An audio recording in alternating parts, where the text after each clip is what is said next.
বন্ধু বান্ধৱীসকল এজন জ্ঞানী ব্যক্তিক যেতিয়া তেওঁ কৰা ভুলটো আমি দেখাই দিওঁ তেওঁ আমাক ধন্যবাদ জনাব আৰু আগলৈও তেওঁ সেই ভুলটো কেতিয়াও নকৰে।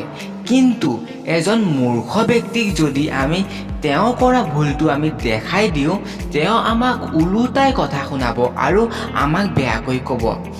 নমস্কাৰ বন্ধু বান্ধৱীসকল, মোৰ এই ইউটিউব চেনেলটো ছাবস্ক্ৰাইব কৰি ওচৰতে থকা ঘণ্টা বটামটো প্ৰেছ কৰি দিবা। বন্ধু বান্ধৱীসকল এষাৰ কথা মনত ৰাখিবা যে হাতত অস্ত্ৰ আছে বুলি যাকে তাকে মাৰি নিদিবা।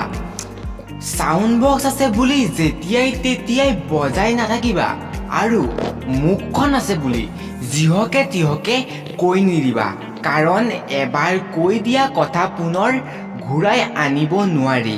বন্ধু বান্ধৱীসকল অসমীয়াত এষাৰ কথাই আছে যে কথাতে কটা যায় কথাতে বতা পায়।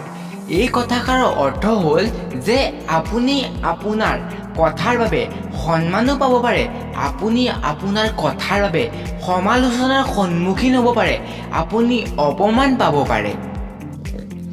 বন্ধু বান্ধৱীসকল যিখন ঠাইত আপোনাৰ কোনো ভেলু নাই, যিখন ঠাইত আপোনাৰ কোনো মূল্য নাই সেইখন ঠাইত আপুনি কথাই নক'ব আৰু যিটো বিষয়ত আপোনাৰ সম্পূৰ্ণ জ্ঞান নাই সেইটো বিষয়ত কোনো কথাই নক'ব।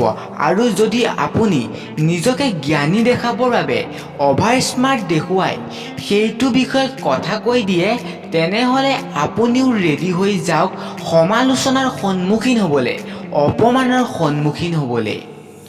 শেষত বন্ধু বান্ধৱীসকল এষাৰ কথাই কওঁ, কমকৈ কওক আৰু বেছিকৈ শুনক, কাৰণ আপুনি অলৰেডি আপোনাৰ বিষয়ে জানেই, গতিকে সেইবোৰ বেলেগৰ আগত কৈ থকাৰ কোনো প্ৰয়োজন নাই।